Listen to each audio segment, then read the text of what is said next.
Hello and welcome to Non-Stop Wrestling Chat. My name is Barry and we're here today for all your wrestling review needs with Smackdown and Rampage in one little handy video for you. Don't forget to like, subscribe and that beautiful notification bell. Head down to the comments below and let me know what you thought about Smackdown and Rampage. Did you feel it was kind of average last night? Because I fucking did. Like, it didn't feel that good. It was just there for most shows, but we'll get into this rant towards the end. Let's break down the shows first. And yeah, so let's kick off with Smackdown. So, Smackdown's obviously doing the draft show. We get the first part of the draft, which is Smackdown gets Roman Reigns, which I'm a wee bit unsure about. I thought he was going to go to Monday, but staying with Smackdown, cool. Raw gets Big E, obviously they're going to keep the champion over there. Smackdown gets Charlotte Flair, and then Raw gets Bianca Belair.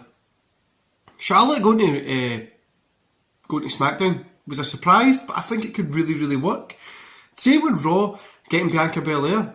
I think that could work. Now what we need is Io Shirai to go up there, so we've got Shirai, Belair and Rhea in the one show, just putting on fucking killer matches. Brock and Roman have the little thing that was fun. Kevin Owens and Happy Corbin. This really feels like Owens is counting the days till he leaves, really, didn't it? Happy Corbin gets the win here. Why? And 1.5 stars. It was a generic match, nothing special. They were doing something good with Corbin. Hear me out on this, right? Just before we go any further. Now, later Corbin gets drafted to SmackDown. We know he gets drafted, so there's nothing really happening there. What about if nobody drafted him? Or they forgot to draft him? And then he goes back to being I've got nowhere to go, try to look for a job, turning up at Raw, NXT UK, turning up all these different places. They've done a little bit of fun. At least heading into like Survivor Series, he doesn't know where he's going to go. Then he ends up with a couple of job offers. He costs a team a match, costs SmackDown the match so you can go to Raw, or costs Raw the match so you can go to SmackDown. I think that would have been cool, and it would have been a story that we could have done something with.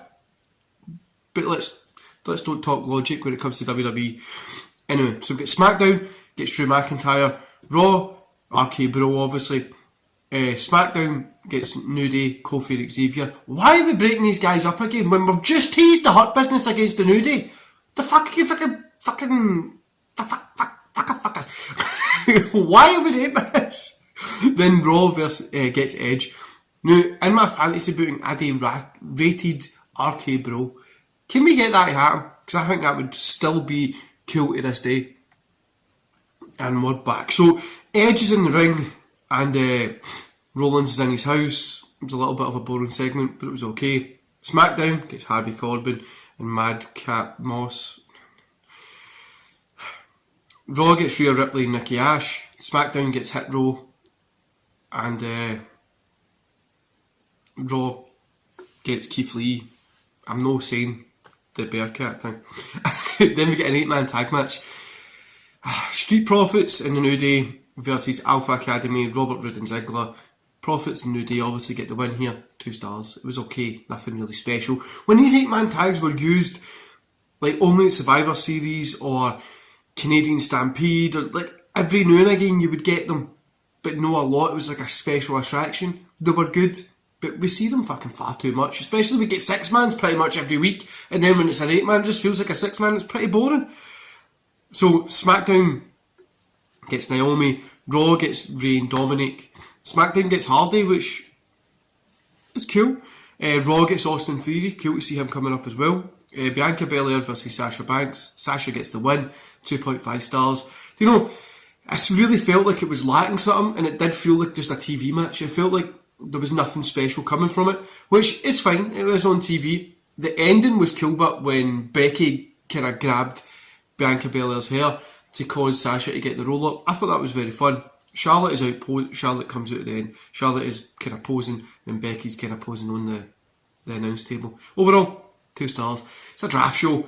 They're always a hit and miss, really, aren't they? They're never like amazing. It's either really good or really shit. This was in the middle. Some cool stuff to come from it. And is anybody else really no caring about Crown Jewel? They mentioned here that none of these draft picks come into effect until after Crown Jewel. What's the fucking point in doing the draft here if we're just gonna do the draft after Crown, or you can't do it after Crown Jewel, it's too close to Survivor Series. Imagine that, WWE. Imagine if we done it, you know, at a time when it wasn't going to be too close to the show, when there's teams. I'm warning you. Right, anyway, AEW. We get Bryan Danielson versus Nick Jackson, 2.5 stars. Bryan Danielson gets the win. AEW are hitting it with these hot starts to the shows that old WCW used to do. It was fun, it was good, it done what it had to do. I'm not really a big fan of any of these guys here, but it was a fun match. CM Punk ends up talking, which I feel that's all he's fucking doing at the minute. Jade Cargill versus Nyla Rhodes versus Thunder Rosa. Cargill gets the win, 2 stars. I don't really know what this has achieved here, if it's achieved anything, or if it will end up achieving anything, but it happened. Then Jack Evans versus Orange Cassidy, which we're not going to rate. Cassidy gets the win. This was all over the place. There was a bunch of people everywhere, and I couldn't give a shit about it. Overall, 2 stars. Good opener, followed by a load of kinda nothing. It was a Friday night average for me, guys. You know the term. You know when I say it is normally fucking missable. For me, it was missable. It was nothing really special. And the draft picks just kind of felt like okay.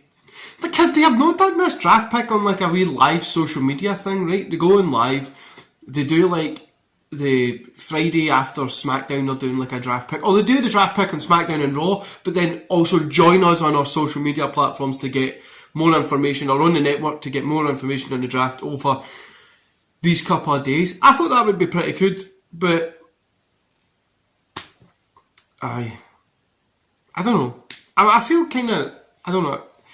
Charlotte going to SmackDown, I think would be cool. It's going to give us some matches, but it's like, is Becky going to stay there? Probably no, she's probably going to go to Raw, but it depends where Seth's going to go, because I think at the minute they're just working together, because obviously they've got the kid.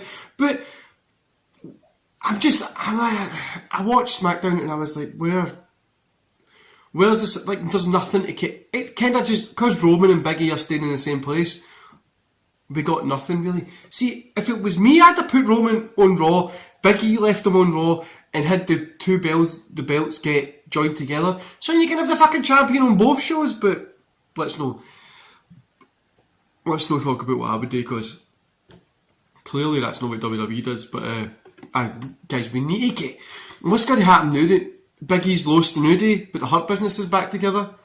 So the Bloodline's staying on SmackDown. So what did we just do on Monday?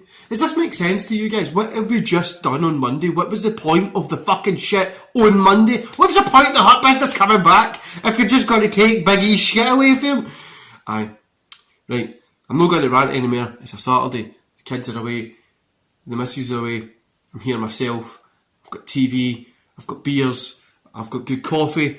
And I'm just going to fucking chill out the rest of the day and watch some good wrestling. But anyway, guys, I hope you enjoy the rest of your day. I'll see you back here tomorrow for a watch along. Very cool watch along. I know you're going to enjoy it. So don't forget to tune in for that. And yeah, go to the comments below. Let me know what you thought about last night's wrestling. And don't forget to hit like, subscribe, and that beautiful notification bell, especially that subscribe button, so we can grow this channel. See you later.